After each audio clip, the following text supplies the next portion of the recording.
আর বাচ্চা প্রসবের ব্যথা, এটা এমন ব্যথা গো, যেই ব্যথার জন্য ডাক্তারের কাছে গেলে ডাক্তার ইনজেকশন পুশিং করে ব্যথা বাড়ার জন্য। কারণ যতক্ষণ ব্যথা তীব্র থেকে তীব্র না হবে বাচ্চা জন্ম নিবে না। মার কলিজার মধ্যে লাথি মারতে থাকে বাচ্চাটা, লাথি মাইরা বাচ্চাটা দুনিয়ায় চলে আসে। এই প্রসবের ব্যথা তো এমন কঠিন ব্যথা, এই ব্যথার কারণে দুনিয়ার অনেক মা দুনিয়ার থেকে বিদায় হয়ে যায়। এই কারণে আল্লাহর রাসূল বলেছেন, প্রসবের ব্যথার কারণে যদি কোন মহিলা মারা যায় গো, এই মহিলাকে আল্লাহ রাব্বুল আলামিন হাসরের ময়দানে একটা শহীদের মর্যাদা দিয়া তুলে দাঁড় করাবে। এভাবে করে আপনি পৃথিবীতে আসলেন, দুনিয়াতে আসলেন। দুনিয়াতে আসার পরে দুনিয়ার খাদ্যদ্রব্য খাওয়া আপনার দ্বারা সম্ভব না। আপনি পারবেন না দুনিয়ার খাদ্যদ্রব্য খাইতে। বড় বড় মাছের মাথা, এরপরে মুরগির রান, হ্যাঁ, এগুলো খেতে পারবেন না, খাওয়া সম্ভব না। এজন্য আল্লাহ রাব্বুল আলামিন মায়ের দুইটা বুকের মধ্যে এমন সুন্দর দুধ তৈরি করে দিয়েছেন, যে দুধটা না ঠান্ডা না গরম না পাতলা না ঘন। আল্লাহ ডাক দিয়া বলেন, রে বান্দা, যদি বেশি হালকা দিতাম অটোমেটিক করতে থাকতো, তোর রিজিক নষ্ট হইতো। আর যদি বেশি ঘন দিতাম তুই দুর্বল, টাইনা টাইনা বাহির করতে তোর জন্য কষ্ট হইতো। যদি বেশি পাতলা দিতাম, যদি বেশি ঠান্ডা দিতাম, তোর সর্দি কাশি জ্বর হওয়ার সম্ভাবনা ছিল। আবার যদি বেশি গরম দিতাম, তোর ঠোঁট জিহ্বা ঠসা উঠে যাওয়ার, ঠোঁট জিহ্বা পড়ে যাওয়ার সম্ভাবনা ছিল। এই জন্য আমি আল্লাহ না ঠান্ডা না গরম, আবার না পাতলা না ঘন, এমন একটা দুধ দিয়েছে রে বান্দা, যে দুধের সাথে দুনিয়ার কোন দুধের তুলনা হয় না। কথা বলেন ঠিক কিনা?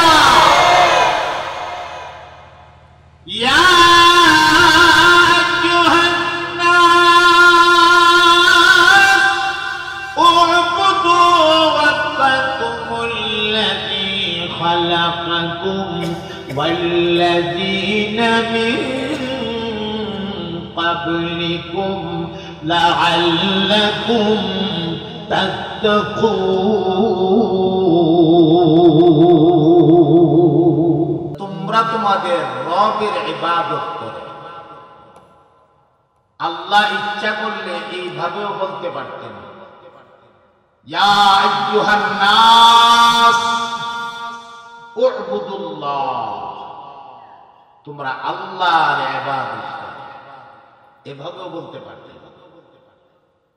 এভাবে না বলে বলছেন উ'বুদু রাব্বাকুম, তোমরা তোমাদের রবের ইবাদত করো। রব বলতে আমরা কি বুঝি?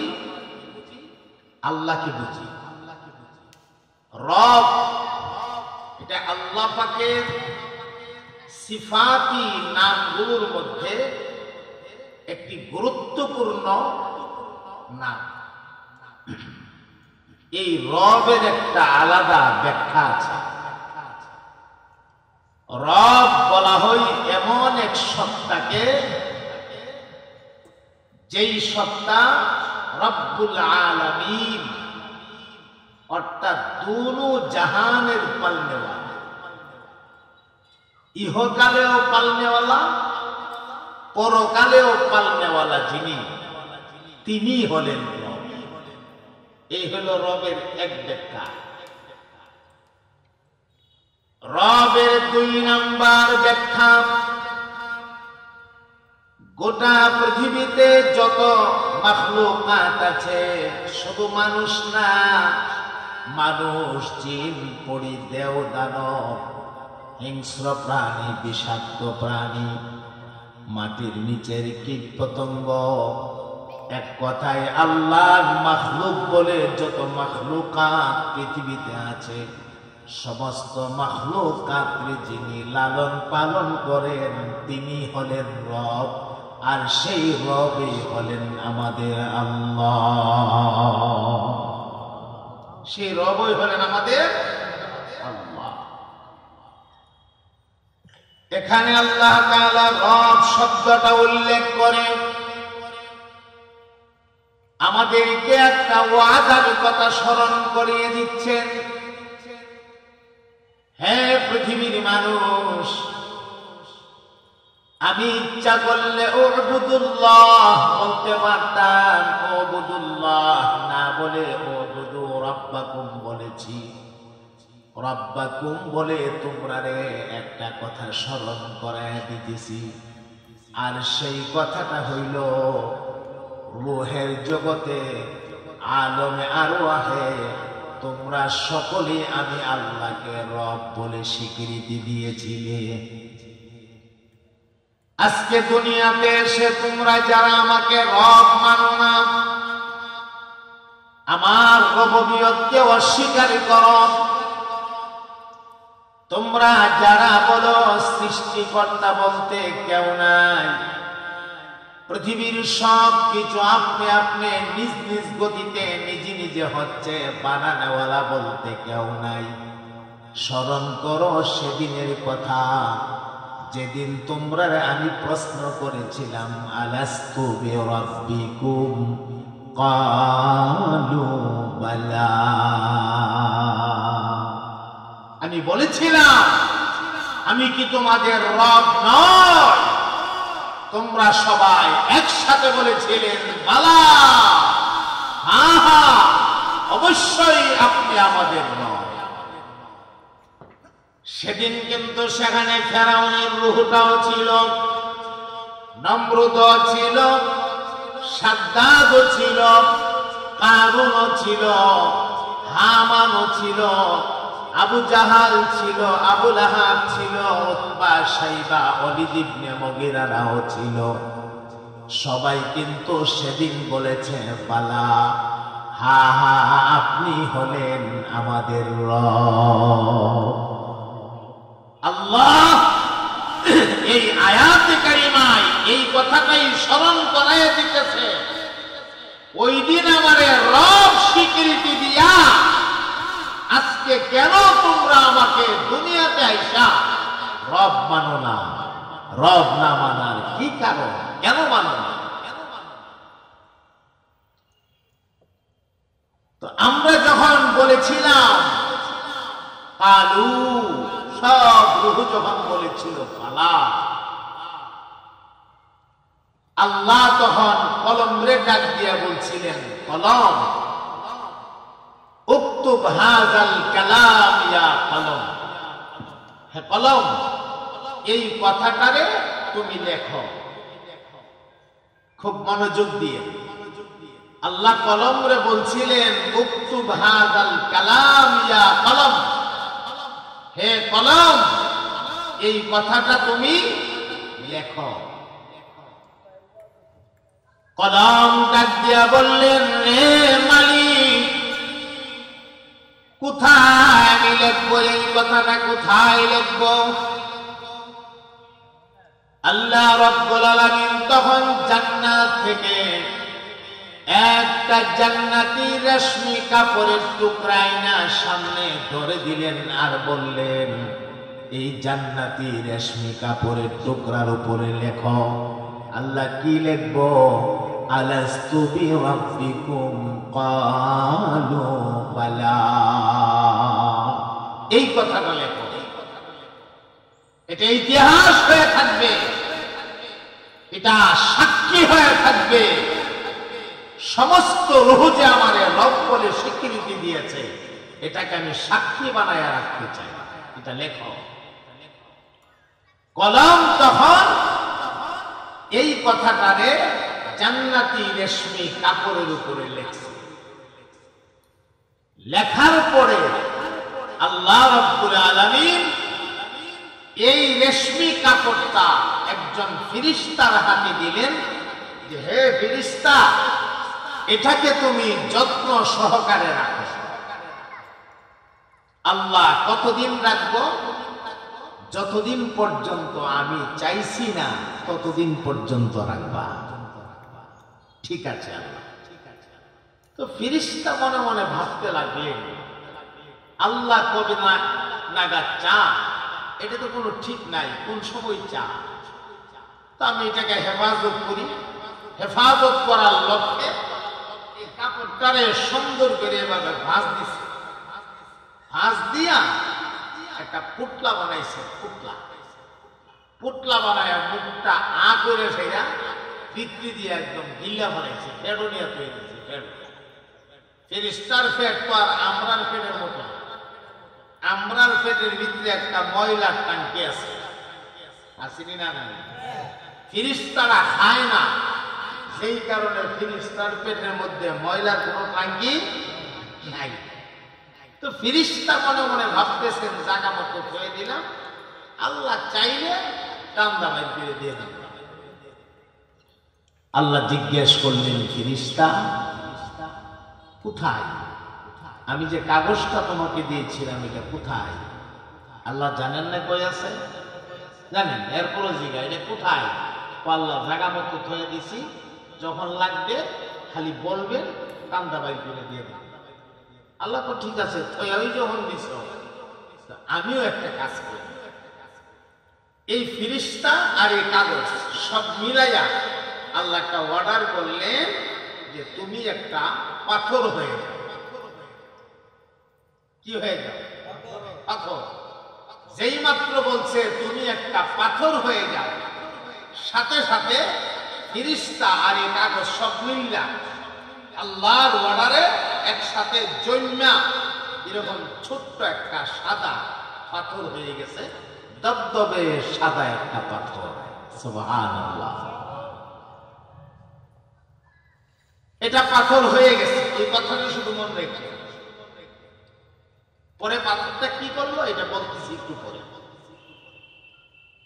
আপনারা আমার একটা কথার জবাব দিবেন, এই পৃথিবীর সর্বপ্রথম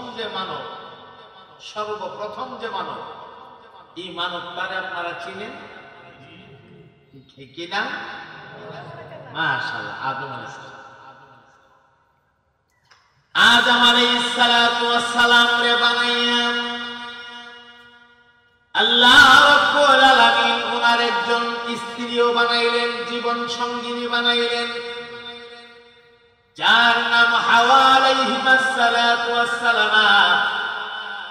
আল্লাহ পাক আদমের প্রতি একটা নোটিশ করে দিলেন, রে আদম, তুমি আমার জান্নাতের ভেতরে থাকো, আর আমার জান্নাতের ভেতরে যত নিয়ামত আছে সব তোমরা খাও। একটা বিশেষ গাছকে ইশারা দিয়া বললেন, ওই গাছের ফল খাইবা তো দূরের কথা, গাছটার কাছেও কিন্তু যেতে পারবে না।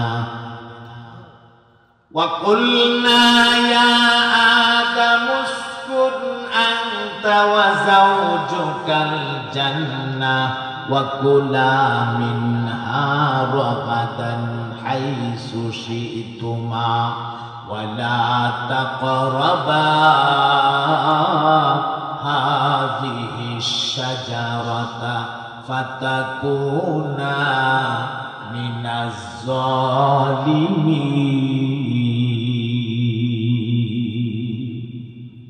এই গাছের ফল খাইবা তো দূরের কথা, গাছটার কাছেও যায়, আমার বেহেশতে তুমি থাকো, সব খাও। ওই যে আদম আলাইহিস সালামরে আল্লাহ জান্নাতে দিয়েছিলেন, সেই সময় আল্লাহ পাক ওই সাদা পাথরটা মনে আছে? সাদা পাথরটা আল্লাহ পাক আদমরে দিলেন, আদম এই পাথরটারে তুমি তোমার সঙ্গে যত্ন কইরা রাখো, সময় মতো পাথরটা কাজে লাগবে।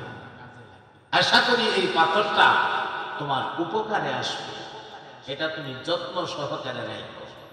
তো আদম আলাইহিস সালাম এই পাথরটারে পকেটের মধ্যে রাখে, মাঝে মাঝে বাহির করে করে বরকতের জন্য পাথরটারে একটা চুমু খা। আল্লাহ দিছে পাথরের মধ্যে নিশ্চয়ই কোনো রহস্য আছে, মাঝে মাঝে চুমু খা, এরপরে আবার পকেটে থা। পাথরটার মধ্যে চুমু খাইলে আলাদা একটা শান্তি অনুভব হয়, একটু ভাল লাগে, তা আবার এটা পকেটে থা। এইভাবে চলতেছে, দিন যাইতেছে, রাত্র যাইতেছে, চলতেছে জান্নাতের ভিতরে। আল্লাহর এই নিষিদ্ধ গাছ একদিন একটু ব্যস্তম হয়ে গেল।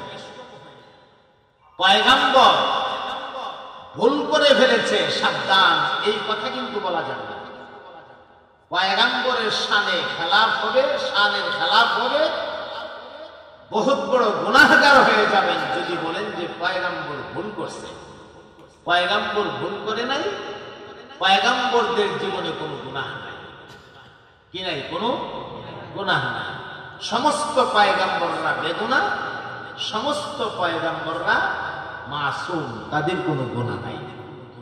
তো আল্লাহ পাক বললেন এই গাছটার কাছেও যায় না, এখানে একটু বেশ কম হয়ে গেছে, বেশ কম, বেশির থেকে বেশি এইটুকু বলতে পারে, তিনি ভুল করে ফেলছেন এটা বলা যাবে, একটু বেশ কম হয়ে গেছে।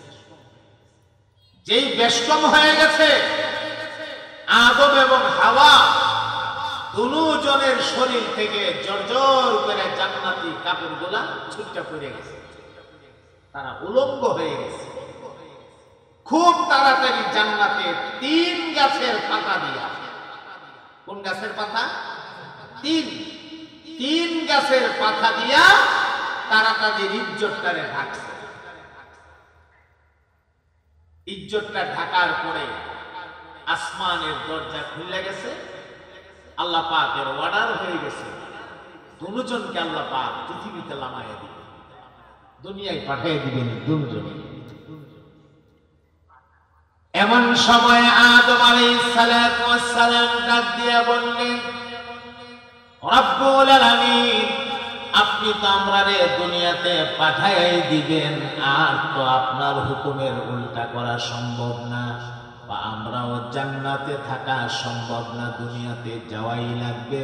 তবে মাবুদ গো, আমি চাই জান্নাত থেকে 2টা জিনিস আমার সঙ্গে করে দুনিয়াতে নিয়ে যাব, দয়া করে যদি আপনি অনুমোদন দেন। আল্লাহ বলেন, কোন 2টা জিনিস নিতে চাও? 1 নাম্বার, ওই যে পাথরটা আমাকে দিয়েছিলেন সঙ্গে রাখার জন্য, এই পাথরটাকে সাথে রাখতে রাখতে পাথরটার জন্য আমার একটা মায়া হয়ে গেছে, একটা মহাব্বত হয়ে গেছে। যদি আপনি অনুমতি দেন, আমি এই পাথরটাকে আমার সঙ্গে করে দুনিয়াতে নিতে চাই। সুবহানাল্লাহ বলে। এমন সময় পাথরের জবান খুলে গেছে, পাথর ডাক মারলেন, রে মালিক, ওগো আমার আল্লাহ, না না, আমি ফাসাদের দুনিয়ায় যেতে চাই না, আমারে দয়া কইরা পৃথিবীতে পাঠাবেন না, আমি জান্নাতের ভেতরেই থাকতে চাই। আল্লাহ তখন জবাবে জানায়া দিলেন, আমার আদম তোমাকে নিতে চেয়েছে, তোমাকে যাওয়া লাগবে, অবশ্যই যাওয়া লাগবে। আমার পয়গম্বরের ইচ্ছাকে অবশ্যই তুমি বাস্তবায়ন করা লাগবে। তবে হা হা, টেনশনের কোনো কারণ নাই, আমি আল্লাহ এমন একটা জায়গাতে তোমার স্থান করে দেব, আদম থেকে যত সন্তান পৃথিবীতে জন্ম নেবে কিয়ামত পর্যন্ত সমস্ত বনি আদমরা তোমাকে একটা চুমু খাওয়ার জন্য সব বনি আদম পাগল পাড়া হয়ে যাবে। এই হলো সেই পাথর। খুব খেয়াল করে আপনারা একটা পাথরে চুমু দেওয়ার জন্য পাগল হয়ে যান। মক্কাতুল মুকাররমা গিয়া বলতে পারবেন কি এটা কোন পাথর? হাজারে আসওয়াদ। মাশাআল্লাহ, হাজারে আসওয়াদে আপনারা চুমু খাওয়ার জন্য হাজী সাহেবরা পাগল পাড়া হয়ে যান। হাজারে আসওয়াদে চুমু দিলে জিন্দেগীর সব গুনাহ মাফ হয়ে যান। এখন প্রশ্ন হইল, হুজুর এতক্ষণ বললেন সাদা পাথর আর এখন বললেন হাজারে আসওয়াদ। হাজারে আসওয়াদ অর্থ হইল কালো পাথর, তাহলে এটা তো আর সাদা পাথর না, এটা তো কালো পাথর। বললেন সাদা পাথর আর এখন বলতেছেন হাজারে আসওয়াদের কথা, তাহলে কি এই পাথরই সেই পাথর নাকি? প্রশ্নের জবাব হা হা, এই পাথরই সেই পাথর। তাহলে কালো হইল কেমনে? কালো হওয়ার কারণ আল্লাহ পাথর রে জানায় দিছে, পাথর রে মানে আদমরা তোর মাঝে চুমু খাইবে, ওরা চুমু খাওয়ার পরে তাদের গুনাহগুলি তুই টাইনা টাইনা রাখবে। গুনাহগুলি টাইনা রাখতে রাখতে রাখতে রাখতে একদিন তুই কালো হয়ে যাবে, আর বানি আদম রে তুই সাদা বানায়া ছাইরা দিবে। তুই কালো হয়ে যাবে, সাদা থাকবি না, লেকিন বানি আদম রে সাদা বানায়া দিবে, পরিষ্কার বানায়া দিবে। এই হলো সেই পাথর। এটা পরে আসতেছি আমি, কেমনে এখানে আসলো। আসমানের দরজা আল্লাহ খুলে দিলেন, আদম এবং হাওয়া দুজনকে পৃথিবীতে পাঠাইয়া দিবেন। আদম আলাইহিস সালাম বললেন, দুইটা জিনিস আমি জান্নাত থেকে নিতে চাই। হ্যাঁ বলো কোন দুই জিনিস? এক হলো ওই সাদা পাথরটা যেটা আমার সঙ্গে আছে। আল্লাহ বললেন যাও, অনুমতি দিলাম। আর কি চাও? দুই নাম্বার হলো জান্নাতের তুবা নামক বৃক্ষের একটা ডাল আমি নিতে চাই। এই ডালটাকে আমি দুনিয়াতে লাঠি হিসাবে ব্যবহার করব। এটা জান্নাতের স্মৃতি, আমি লাঠি হিসাবে ব্যবহার করব। তুবা বৃক্ষের একটা ডাল আমি নিতে চাই। বেহেশতের মধ্যে তুবা নামক একটা বৃক্ষ আছে। বেহেশতে বিশাল একটা মাঠ আছে, যেই মাঠটার নাম হচ্ছে নাজির।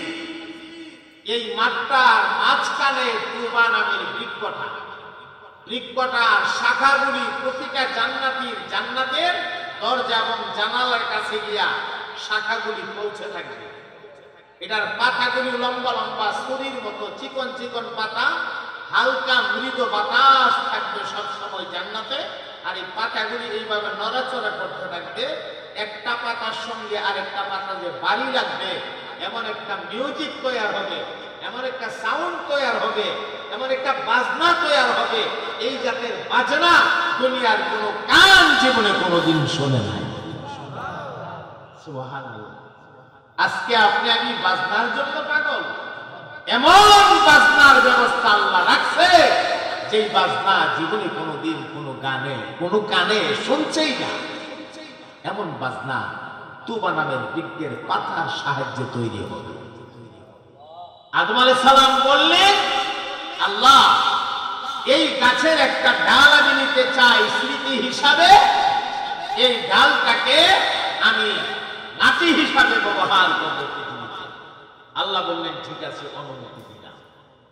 তো অনুমতি দিলাম বলার পরে ওই যে পাথরটা, এই পাথরটা তিনি হাওয়া আলাইহিস সালামের হাতে জমা দিলেন, যে পাথরটা একটু রাখো, আমি একটা ডাল ভেঙে লই যাই।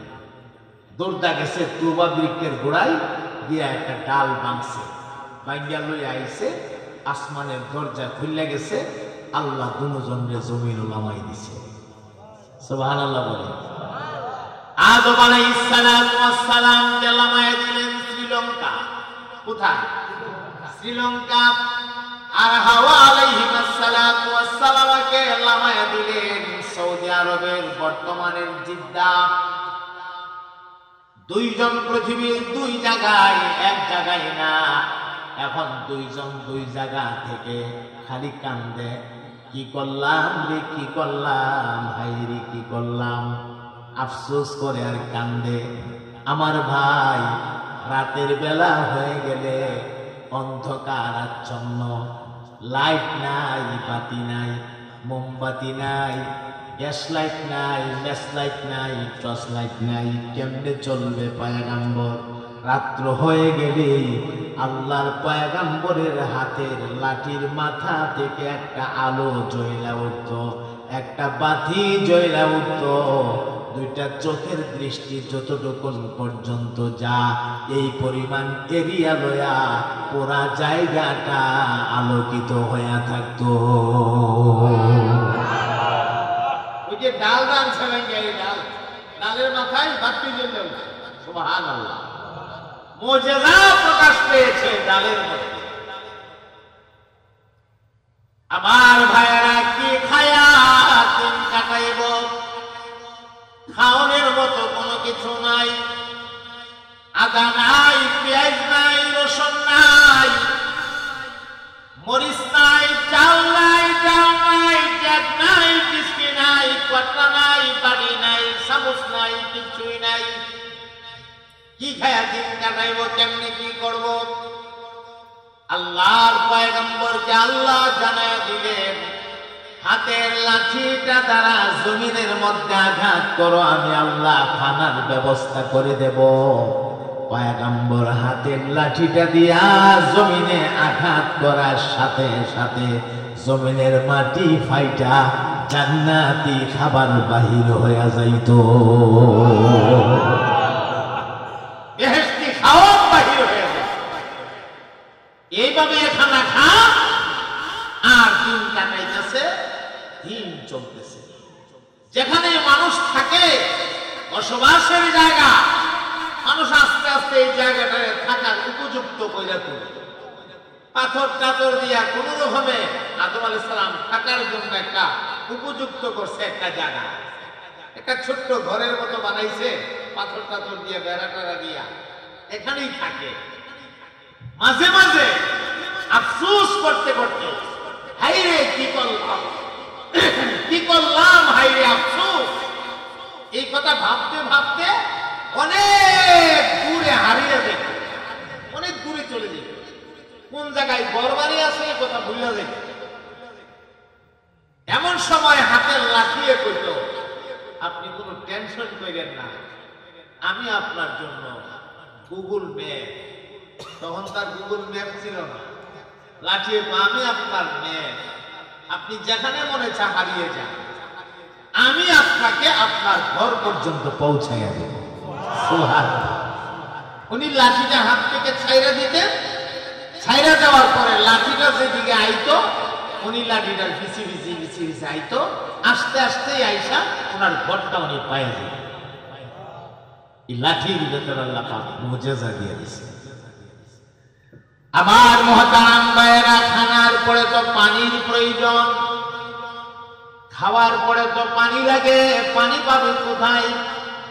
আল্লাহর পয়গম্বর এই মরুভূমির পাথরের মধ্যে, বালির মধ্যে হাতের লাঠি দিয়ে আঘাত করতেন। আঘাত, লাঠি দিয়ে আঘাত করার সাথে সাথে যে একটা ছোট ছিদ্র হইতো, ওই ছিদ্র দিয়া সঙ্গে সঙ্গে একটা পানির নহর জারি হয়ে যাইত।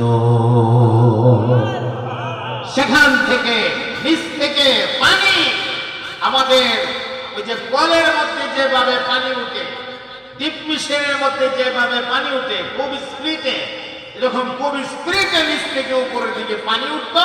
পয়গম্বর খালি মুখটা ধরে রাখতো, কলকলায় পানি ভেতরের দিকে যেত। সুবহানাল্লাহ।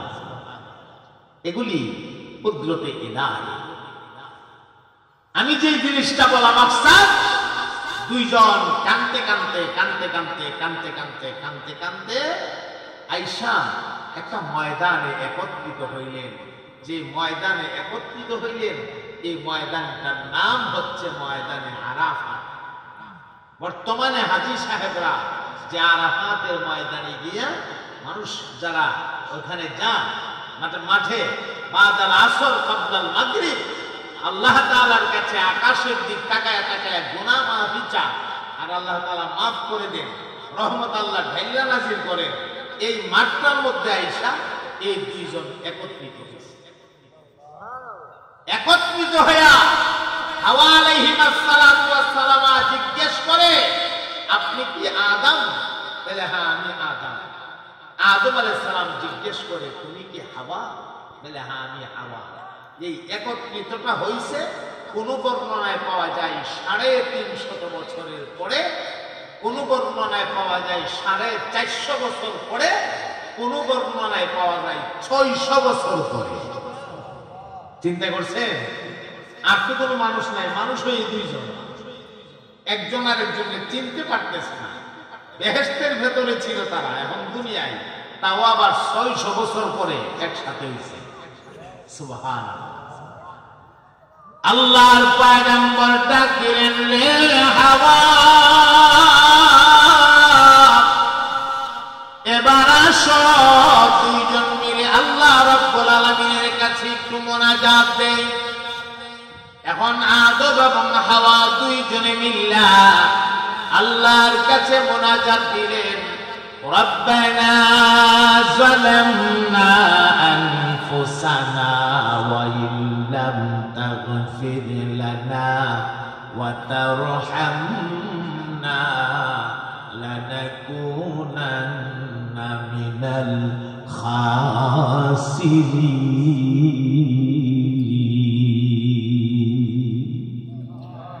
আদম ডাক মারলেন, রব্বানা,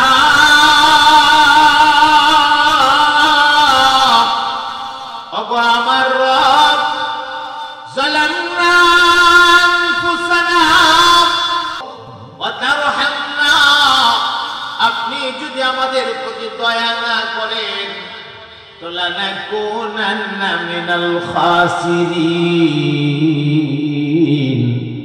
আমরা পথ হারা হয়ে যাব। আল্লাহ, আমরা দয়া করে পথ হারা বানায়া দিয়েন না। এমনি আমার আল্লাহ আদমরে ডাক মারলেন, রে আদম, আচ্ছা ঠিক আছে, আজকে আমি আল্লাহ এই মুহূর্তে তোমার দোয়াকে কবুল করে নিলাম।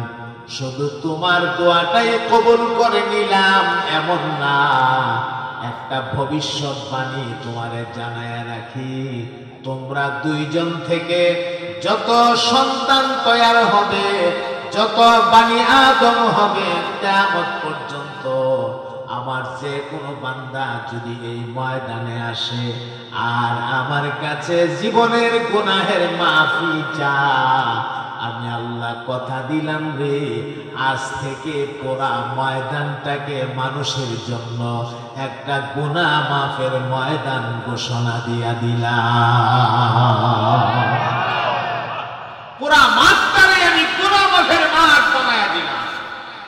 যে কেউ আসবে আর জীবনের গুনাহ মাফ চাইবে, আমি তাকে ফেরত দেব না, তার জিন্দেগীর সব গুনাহ আমি রব্বুল আলামিন মাফ করে দেব। সুবহানাল্লাহ। এখন আসেন আমাদের মূল কথাই যাই। ওই যে বলছিলাম আল্লাহ ইয়া আইয়ুহান নাস উবুদু রাব্বাকুম বলেছেন, উবুদুল্লাহ বলে নাই।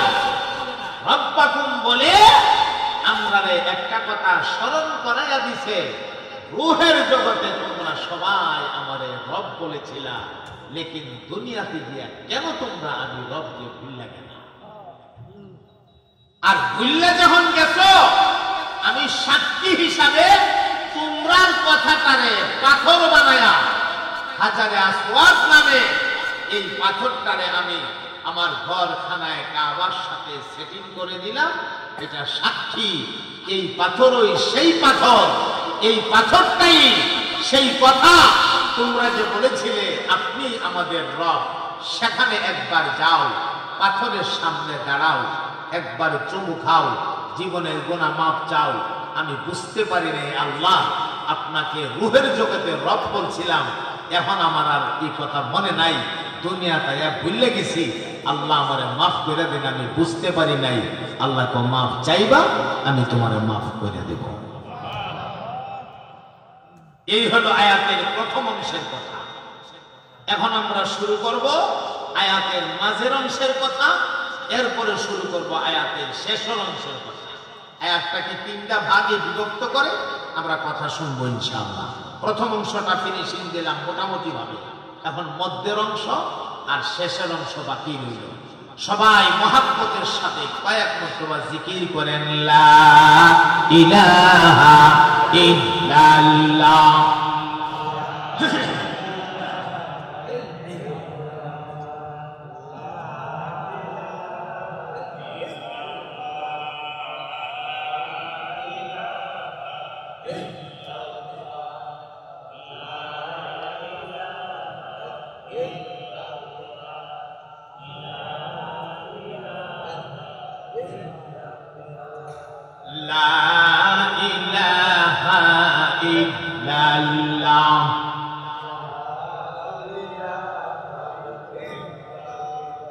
ألم تروا كيف خلق الله سبع سماوات طباقا وجعل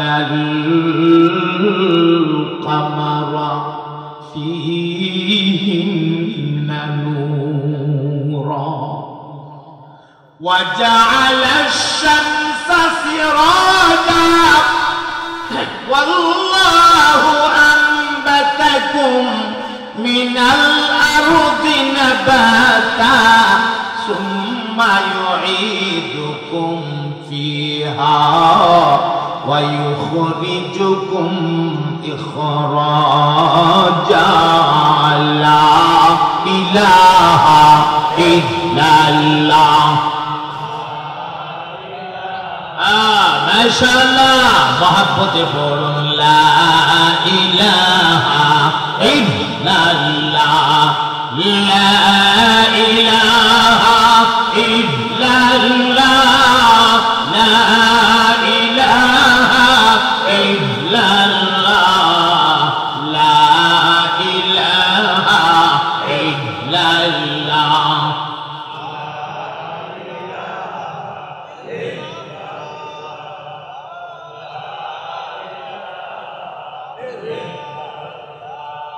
لا إله إلا الله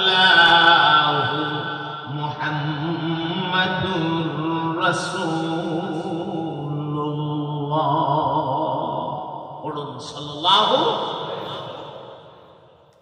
يا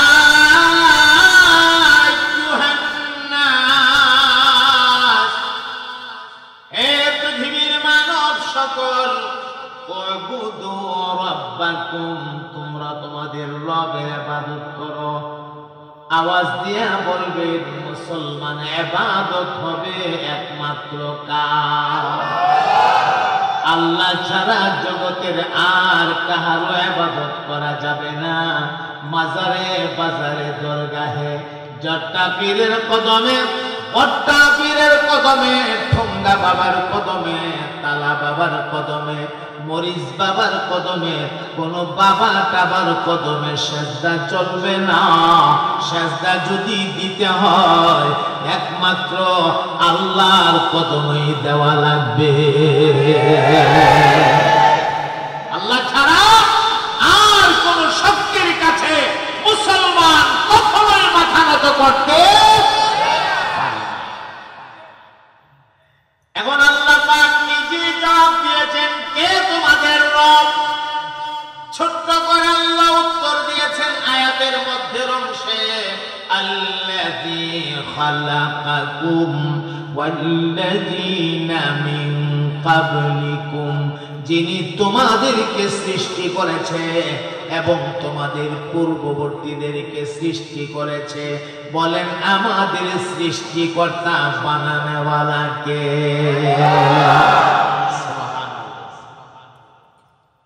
আমার ভাই, পৃথিবীতে নাস্তিক্য মতবাদকে যারা লালন করে এদের কথা হইল আল্লাহ বলতে কিছু নাই, যা আছে সব আপনি আপনি হয়েছে, নিজে নিজে হয়ে গেছে। গাছপালা, নদী নালা, খাল বিল, মানুষ, গরু, দেব দানব জিন সব আপনা আপনি হয়েছে।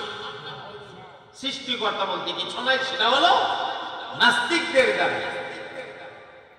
আমার মুহতারাম ভাইয়েরা, আবার একদল মাঝখানে এমন কথাও তো বলছে মানুষের সৃষ্টি বানর থেকে। বলছিল না বানরই এটা আস্তে আস্তে বান্দরই এটা আস্তে আস্তে মানুষ হয়ে গেছে। বান্দরই বলে আস্তে আস্তে মানুষ হয়ে গেছে। তাহলে যে কইছে বান্দরই আস্তে আস্তে মানুষ হয়ে গেছে, বান্দরের ঘরের বান্দর কথা কয় না, ঠিক কি না? আর আমরা বলি কি বান্দর থেকে মানুষ হয়েছে না, মানুষ আল্লাহ স্পেশাল ভাবে বানাইছে। দুনিয়ার সর্বপ্রথম মানুষ আদম আলাইহিস সালাম। আমরা মানুষের ঘরের মানুষ, আর তোরা বান্দরের ঘরের বান্দর। কথা বলেন ঠিক কি না? আমরা বান্দরের ঘরের মানুষ না, আমরা কার ঘরের মানুষ? মানুষের ঘরের মানুষ। আর তোরা বান্দরের ঘরের বান্দর। তোরার দাবিতে তোরা বান্দর, আমরার দাবিতে না। আমরা জানি বান্দর থেকে মানুষ হয়েছে না, মানুষ আল্লাহর সৃষ্টি জগতের সারা জাতি, স্পেশাল একটা জাতি। আল্লাহ নিজে বলেছেন আল্লাযী খালাকাকুম, আমি তোমরারে বানাইছি। সুবহানাল্লাহ। আমার ভাইয়েরা, বানাইতে গিয়ে কেমনে বানাইছেন? আল্লাহ রাব্বুল আলামিন বলেন আয়াতের তাফসীরের ভেতরে আসছে, বাবা মা দুইজনের মহাব্বত আর সহব্বতের মাধ্যমে, এর বেশি বাঙ্গিয়া খুললা বলা সম্ভব না। নুতফাটাকে আল্লাহ রাব্বুল আলামিন মায়ের রেহেম অর্থাৎ বাচ্চা দানির ভেতরে পৌঁছায় দিলেন। নুতফাটা নাপাক পানিটাকে মায়ের রেহেম অর্থাৎ বাচ্চা দানিতে পৌঁছায় দিলেন। পৌঁছায় দেওয়ার পরে সেখানে একজন দুইজন না, রব্বুল আলামিন ৭০,০০০ ফেরেশতা কারিগর মোতায়েন করে দিয়েছে। আজকে তোমার ফুটফুটে নুরানি চেহারাওয়ালা সুন্দর একটা বাচ্চা, মাশাআল্লাহ, যেই বাচ্চাটার চেহারার দিকে তাকাইলে কলিজা ঠান্ডা হয়ে যায়। বাচ্চার গালে তুমি চুম্বন করো, বাচ্চার কপালে চুম্বন করো, বাচ্চা তোমারে আব্বা আব্বা ডাকবার আগে তুমি নিজে বাচ্চারে আব্বা ডাকো। কথা কয় না? আল্লাহ করে এত সুন্দর বাচ্চা যে পাইছস রে বান্দা, এত সুন্দর বাচ্চা পাওয়ার জন্য আমি আল্লাহ তোর বিবির রেহেমের ভেতরে ৭০,০০০ ফেরেশতা কারিগর মোতায়েন করে দিয়েছিলাম। এই বাচ্চাটা পাওয়ার জন্য আমি যদি একটা বেতন নির্ধারিত করে দিতাম, এক একজন ফেরেশতাকে প্রতিদিন ১ টাকা করে বেতন দিবা, মাত্র ১ টাকা, তাও তুমি একদিনে ৭০,০০০ ফেরেশতাকে ৭০,০০০ টাকা প্রতিদিন বেতন দেওয়া লাগতো। দৈনিক যদি ৭০,০০০ টাকা করে একটা বাচ্চার জন্য বেতন দেওয়া লাগতো ফেরেশতারে, দেখেন না আব্বাটা ভালো লাগলো না, বাচ্চা গুলো কথা কয় না, ঠিক কি না? বাচ্চা গুলো আব্বাটা বলার সময় দেব না, বলে দরকার নাই, আমি করি, আমি কেমনে বাচ্চা নেব? আল্লাহ তো দয়া করে আমি দিছি করে এই নিয়ামত। সুবহানাল্লাহ। তবে এই নিয়ামতটা যে দিছেন আল্লাহ, নিয়ামত দিয়া কিন্তু একটা নোটিশ করে দিছেন, ইয়া আইয়ুহাল্লাযীনা আমানু লা তুলহিকুম আমওয়ালুকুম ওয়ালা আওলাদুকুম আন যিকরিল্লাহ ওয়া মান ইয়াফআল যালিকা ফাউলাইকা হুমুল খাসিরুন।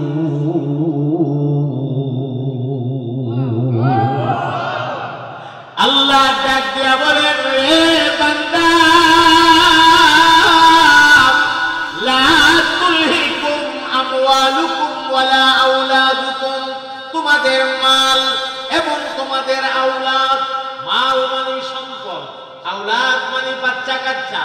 লা তুলহিকুম আমওয়ালুকুম ওয়ালা আওলাদুকুম আন যিকরিল্লাহ, তোমার মাল আর তোমার আওলাদ যেন তোমাকে আমি আল্লাহর স্মরণ থেকে গাফিল করে না দেয়। বাচ্চা পায়া, বাচ্চার মহব্বতে পয়রা, সন্তান পায়া, সন্তানের মহব্বতে পয়রা, মাল পায়া, মালের মহব্বতে পয়রা আমি আল্লাহরে ভুলে যাও না, এটা তুমি এমনি এমনি পাও নাই, আমি দয়া করে তোমারে দান করছি। সুবহানাল্লাহ।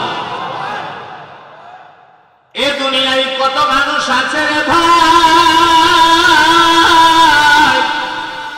একটা বাচ্চার জন্য কত চেষ্টা করে, ডাক্তারের কাছে যা কাম হয় না, লক্ষ লক্ষ টাকা খরচ করছে জামাই বউ মিল্লা, কবিরাজের কাছে যা কাম হয় না, আল্লাহ কো আমি যদি দেই না, দুনিয়ার কোন ডাক্তার কবিরাজ তোরে দেওয়ার মতো ক্ষমতা না। তবে হ্যাঁ, তুই ওসিলা করতেছ, ওসিলা তুই করতে থাক, তোর কিসমতে থাকলে আমি দেব, কিসমতে না থাকলে তোর ওসিলা টসিলায় কাজ হতো না, ঠিক কিনা? তাইলে মাজারের বাবায় মনোবাচ্চা দিতে হবে। হ্যাঁ, কিছু মানুষেরা মাজারে গিয়া বাবার কাছে বাচ্চা চায় না, এটা কোন হিসাবে চায়? বাচ্চা দেওয়ার মালিক কে?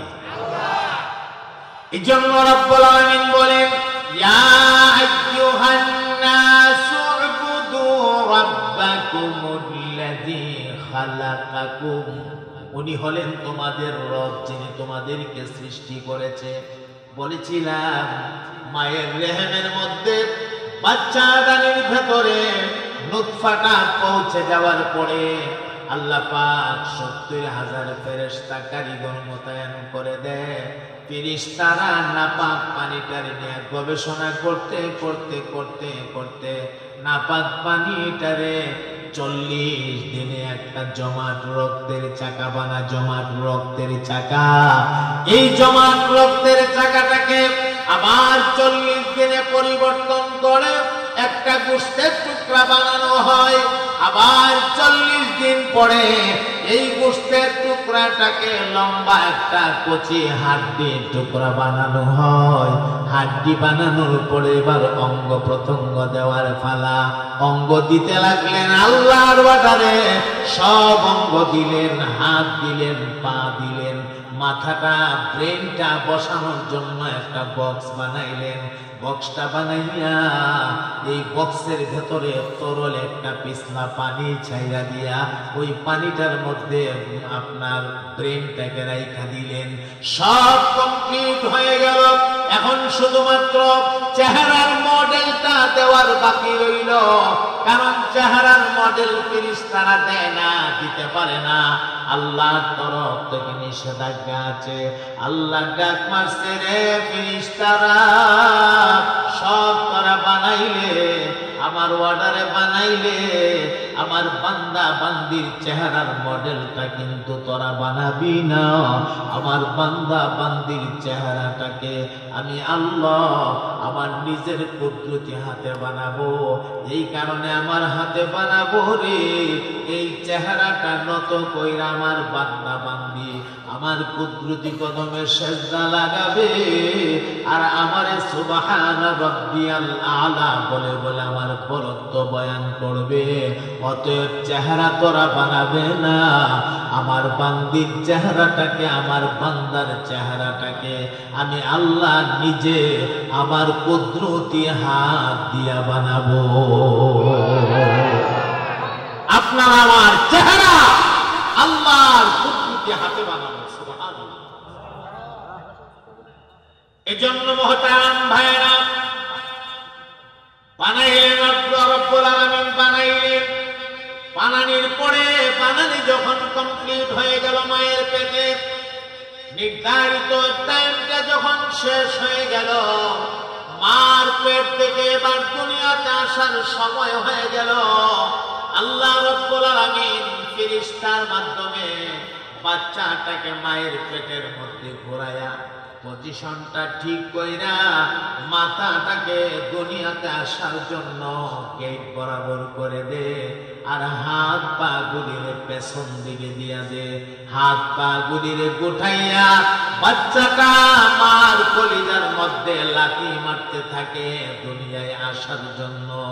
আর মায়ের প্রসবের ব্যথা শুরু হয়ে যায়। মা তখন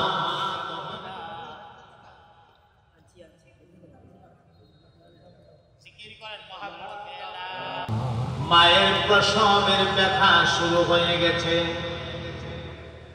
এ ভাই, দুনিয়াতে যত ব্যথা আছে, ব্যথার জন্য ডাক্তারের কাছে গেলে ডাক্তার ইনজেকশন পুশিং করে ব্যথা কমার জন্য। আর বাচ্চা প্রসবের ব্যথা, এটা এমন ব্যথা গো, যেই ব্যথার জন্য ডাক্তারের কাছে গেলে ডাক্তার ইনজেকশন পুশিং করে ব্যথা বাড়ার জন্য। কারণ যতক্ষণ ব্যথা তীব্র থেকে তীব্র না হবে বাচ্চা জন্ম নিবে না। মার কলিজার মধ্যে লাথি মারতে থাকে বাচ্চাটা, লাথি মাইরা বাচ্চাটা দুনিয়ায় চলে আসে। এই প্রসবের ব্যথা তো এমন কঠিন ব্যথা, যেই ব্যথার কারণে দুনিয়ার অনেক মা দুনিয়ার থেকে বিদায় হয়ে যায়। এই কারণে আল্লাহর রাসূল বলেছেন, প্রসবের ব্যথার কারণে যদি কোনো মহিলা মারা যায় গো, এই মহিলাকে আল্লাহ রাব্বুল আলামিন হাসরের ময়দানে একটা শহীদের মর্যাদা দিয়া তুলে দাঁড় করাবে। এভাবে করে আপনি পৃথিবীতে আসলেন, দুনিয়াতে আসলেন। দুনিয়াতে আসার পরে দুনিয়ার খাদ্যদ্রব্য খাওয়া আপনার দ্বারা সম্ভব না। আপনি পারবেন না দুনিয়ার খাদ্যদ্রব্য খাইতে। বড় বড় মাছের মাথা, এরপরে মুরগির রান, হ্যাঁ, এগুলো খেতে পারবেন না, খাওয়া সম্ভব না।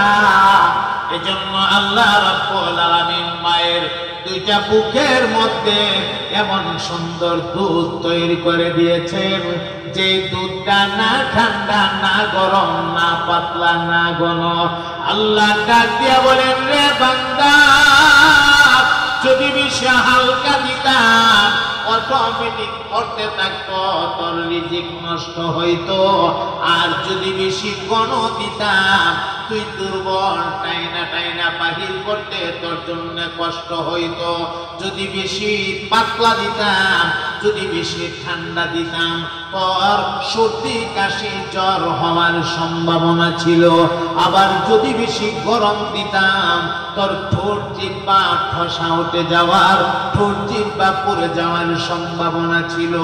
এই জন্য আমি আল্লাহ না ঠান্ডা না গরম, আবার না পাতলা না ঘন, এমন একটা দুধ দিয়েছে রে বান্দা, যেই দুধের সাথে দুনিয়ার কোন দুধের তুলনা হয় না। কথা বলেন ঠিক কিনা?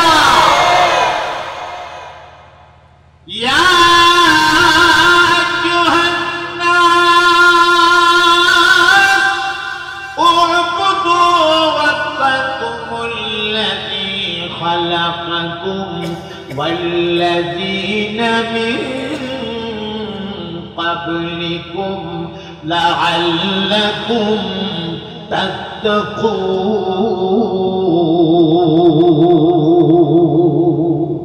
আয়াতটাকে আমরা তিনটা ভাগ করে প্রথম অংশে কিছু কথা শুনলাম, মাঝের অংশে কিছু কথা শুনলাম, আর লাআল্লাকুম তাত্তাকুন হলো শেষের অংশ। শেষের অংশের উপরে আর এই মুহূর্তে বলা সম্ভব হচ্ছে না। আমার কথা ছিল 9টা পর্যন্ত আপনাদের খেদমতে থাকা। আলহামদুলিল্লাহ 9টা 5 মিনিট হয়ে গেছে। আর আমি দেখতে পেয়েছি আজকের সম্মানিত মেহমান, আমার অত্যন্ত স্নেহভাজন, অত্যন্ত গুরুত্বপূর্ণ আলোচক হযরত মাওলানা কামাল উদ্দিন দাইমি